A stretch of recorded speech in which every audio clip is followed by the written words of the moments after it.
What's up, folks? Welcome back to Tactical Tortoise. My name is Trevi, and today, Monday, September 14th, Warhammer Community released a new article covering some of the changes to weapons and war gear that would affect not only Space Marines, but other factions as well. I touched on some of these changes in my previous video where we talked about the Codex show, the preview live stream that Games Workshop did over this past weekend, and so I wanted to make a follow-up video to talk about this article and address some of the questions that arise from what Warhammer Community is previewing here.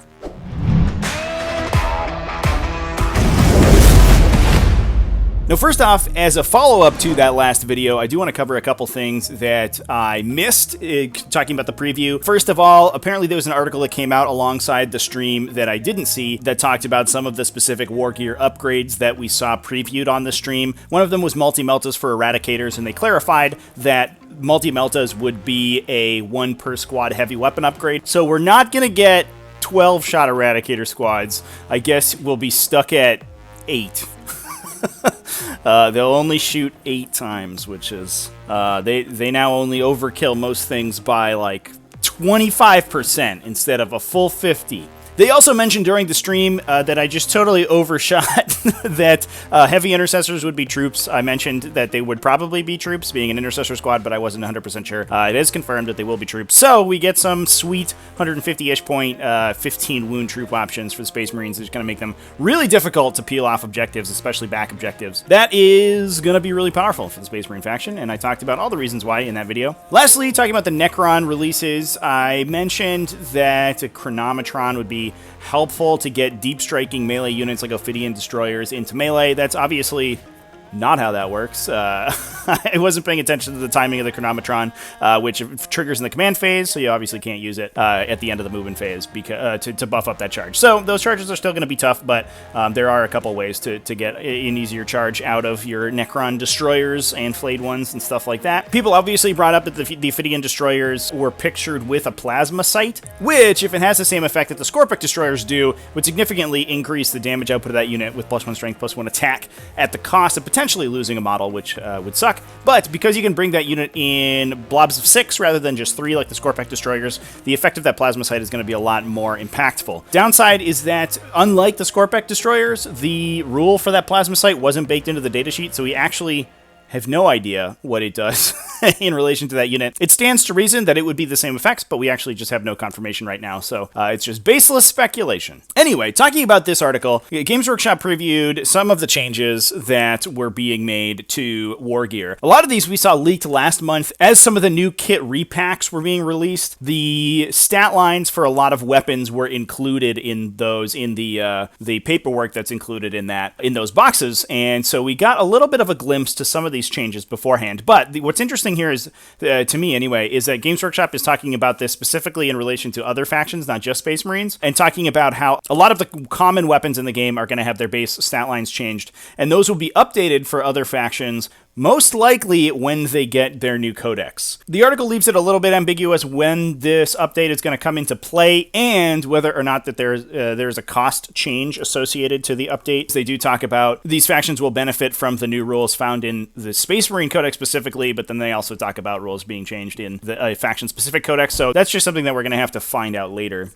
The first one, obviously, I think probably the biggest change is that Flamer weapons are going to a 12-inch base range. This was a rumor that actually had started long before 9th edition was released. Flamers going up to, from 8 inches, a base 8-inch range to a 12-inch range makes a lot of sense to me. The 8-inch range was a throwback to old editions where they used a template, which was an 8-inch long template, but it didn't really work mechanically with a lot of things in 9th edition, specifically deep striking. You couldn't come out of deep strike and shoot a flamethrower because deep strike outside of 9 inches and it was only 8-inch range. It almost felt like it was designed specifically not to work with deep striking, but I guess that was Games Workshop is realizing that that's a bit of an oversight and they're going to increase the range. The big thing to note here, obviously Flamestorm gauntlets also get that effect, so Flamestorm aggressors become much more viable in my opinion. The issue of an 8-inch range, especially on a unit that wants to stand still, like who made that decision?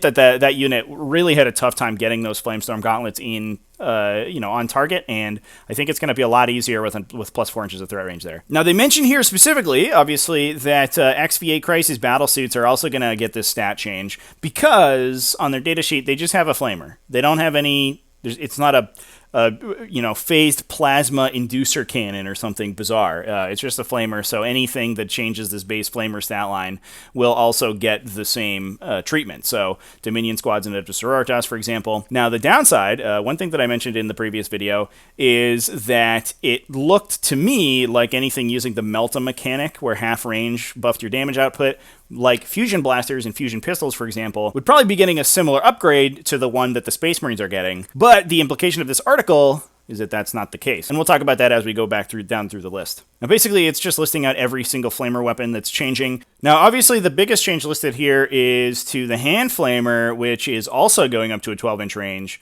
Obviously, this makes a lot of sense that Acolyte hybrids would be included in the in the winners here, because that's core to how that unit functions, is just spamming 1 billion hand flamer shots into you. Obviously, Seraphim as well. That gives him an 18-inch range on their hand flamers, right? when they come in with Deadly Descent, that's actually pretty sick. I'm not gonna lie, that's really cool. So this is actually, I think, the biggest change that we see here. This isn't really a big Space Marine change, but it's interesting that every flamer weapon is getting updated to have that 12-inch range. We see heavy flamers included as well, and then we move on to Melta weapons. So this is the point where I sort of assumed that we would see fusion weapons included here, but we are just talking about multi-meltas, combi meltas, melta guns, and inferno pistols. So I was surprised not to see any of the fusion weapons included in this list. I felt like that would be a good shout out to, let Xenos players know that they haven't been forgotten about. But the implication of this section of the article is that if you aren't specifically a Melta weapon and have Melta in your name, or you're an Inferno pistol and don't have Melta in your name, but you just look like a Melta gun, you will not be getting changed. So that's frustrating, I think, because his D6 plus 2 damage value is very powerful. And outside of Fusion Pistol Boats and Harlequins, I don't really think you see Fusion used very often. And having them with that upgraded damage value, I think, would be a nice buff to that weapon. But nope, get stuffed. As far as we know, it's not getting changed, so get out of here. We're also talking about Heavy Bolters getting upgraded. Hunter Killer Missiles going to strength 10. It makes a lot of sense. Hunter Killer Missiles are always weird. Like, you'd shoot them at a Land Raider, and sometimes the one-shot weapon that you paid a bunch of points for just, bounced. So having +1 to wound in most situations is going to be pretty nice. Astartes Chainsword, we already knew about this change. There was, I think, I'm not sure if there was a question whether or not it would affect standard sort of tactical body chainswords, but it looks like that's being confirmed. And so a lot of these mini Marines that rely very heavily on chainswords for damage output are going to get a really big boost from this. So I do like that a lot. I think generally, if you weren't really putting chainsword equipped units on the table a lot of times, which is very unfortunate. But I do think that this makes these kind of odd ones out a little bit more viable, and I think Blood Claws are actually looking pretty good right now. We talk about power axes a lot, and we get a further indication that Games Workshop basically only means for these stat changes to take effect onto weapons specifically with the name that the Space Marine Codex has. So obviously talking about Howling Banshees here, who have power swords.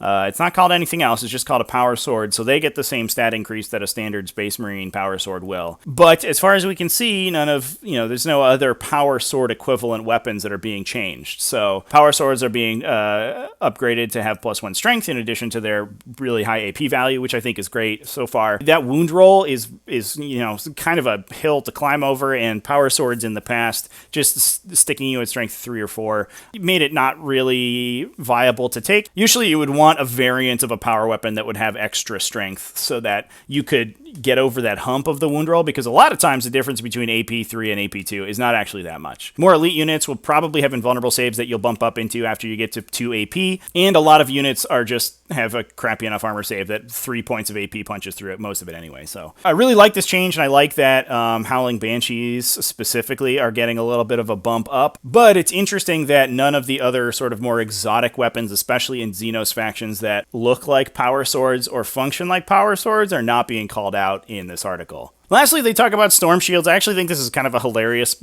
point of the article because they call out Custodes and Deathwing Knights as being like big winners. Finally, you get the 1+ armor save that you've always wanted, even though this is just a nerf in basically every situation. Against specifically AP1, you're slightly more resilient, and then against every other armor penetration value in the entire game, you are equal or less survivable than you were. So I actually like that that they've called. I mean, it's nice to call out that these units are being changed, and we are getting updates to the Storm Shield mechanic. But it is funny to see Games Workshop try to frame it as a buff, whereas if you're getting hit by AP3 in especially in the cases of all these units, it's actually just way worse. If you get shot with an AP3 weapon, it just bumps right up on a 4+ instead of being on your 3+ invulnerable save that you had normally.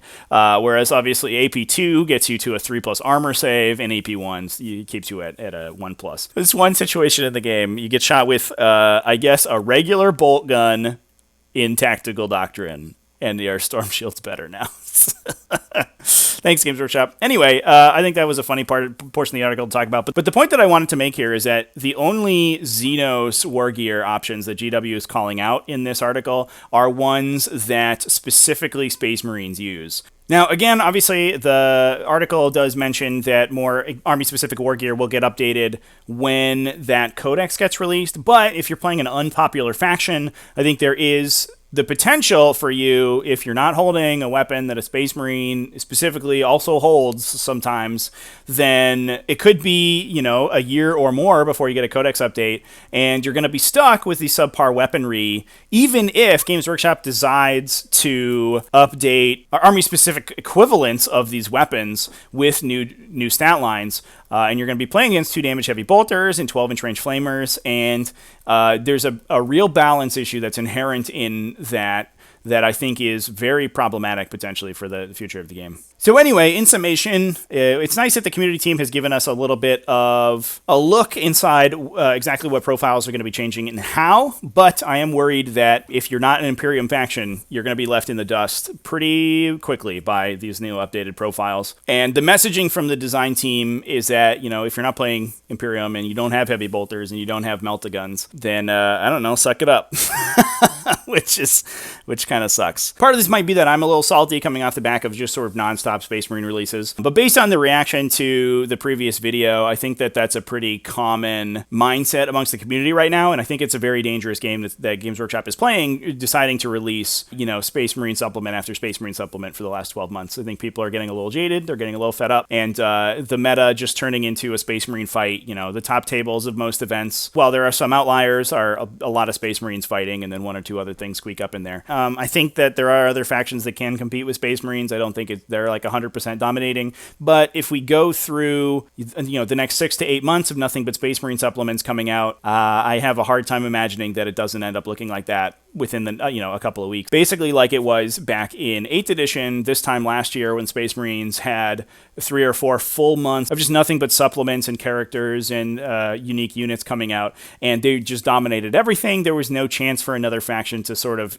try to wiggle their way in. And I'm very worried about that happening again for the future of the competitive game. We saw a couple iterations of probably some of the least healthy competitive metas that 40K has experienced up through the end of 2019 between, the pre-nerf version 1 Iron Hand eventually getting toned down, but still being absolutely the most dominant faction going into LVO with only a couple other archetypes of list being able to squeak in. I'm worried that if that continues, it's just going to hurt the overall health of the game and the community. It's unfortunate to end the video on a bit of a downer note like that, but I do think that it's a pretty valid commentary of the previews that we're getting so far. I hope that people aren't checking out too hard with all the new Space Marine releases, and that people are still having fun playing their games and learning how to deal with our power-armored overlords. Anyway, with that, I think that's going to wrap up the video, and I want to thank everybody once again for watching. Hope you enjoyed, and I'd like to hear what you think in the comments about this cadence of releases and what you think about the previewed weapon stats changes. Do you think that Xenos, after all, are going to get grand sweeping updates to their stat lines, or do you think that Games Workshop is going to keep it mostly the same and keep these weapon stats increases and model stat increases mostly to Space Marine and specifically Imperium factions? I'd like to hear what you think, so let's have a discussion down in the comment section. And as always, I want to give a big ol' shout out to my amazing patrons. They are just the greatest, and you can join them over at patreon.com/tacticaltourist. You get all sorts of cool stuff. You get early access to T5S2 tournaments that we run on Tabletop Simulator. You get exclusive content and early access previews to a lot of other content. There's a patron-only channel in the Discord that we talk about stuff in. It's just a great time. It's just a super awesome time. And obviously, I get a little shout-out at the end of each video. So, big thanks to my patrons. Thanks, everybody, again, for watching. Hope everyone's having a good time playing their war games. Keep it classy, folks, and have happy wargaming.